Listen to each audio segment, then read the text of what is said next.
Beneath the gnarled fingers of the ancient trees, where shadows twist into grotesque forms and the moon hangs like a watchful eye, lies the village of Eldergrove. The inhabitants there seldom spoke of the woods, for they knew it harbored secrets darkened by ages and forgotten by time. But curiosity, as always, lured the unwary. Among them was Jacob, a young man whose bold spirit refused to be shackled by age-old legends.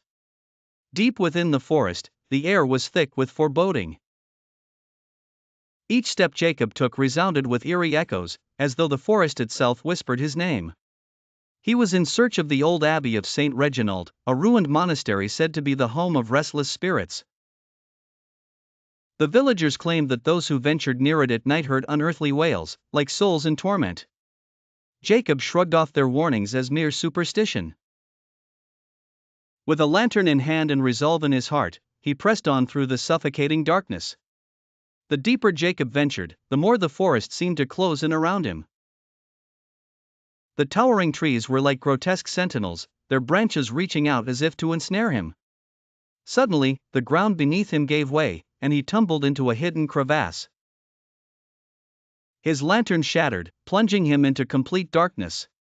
Rising from the cold, damp earth, Jacob fumbled through the blackness until he found a wall. To his surprise, it wasn't stone or wood but something smoother, almost like glass. His fingers traced the intricate carvings etched upon it, formations resembling twisted human figures locked in eternal agony. An icy dread spread through his veins. As if summoned by his touch, the carvings began to glow, illuminating the chamber in a sickly green light. The air thickened with a foul stench of decay as ghostly apparitions materialized, their faces contorted in harrowing expressions of pain and despair. The whispers grew louder, a cacophony of tortured souls crying out for release. Jacob's boldness wavered, giving way to terror. He turned to flee, but the way out had vanished, replaced by an impenetrable wall of roots and thorns. The spirits surged around him, their cold fingers grasping at his clothes, pulling him deeper into the abyss.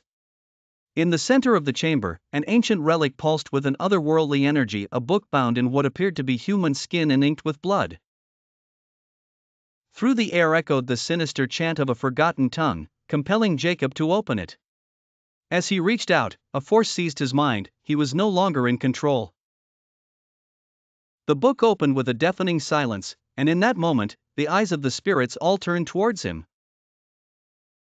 The final scream that tore through the woods that night was neither beast nor man, but something far more horrifying, an echo of the unspeakable terror that would haunt Jacob for eternity.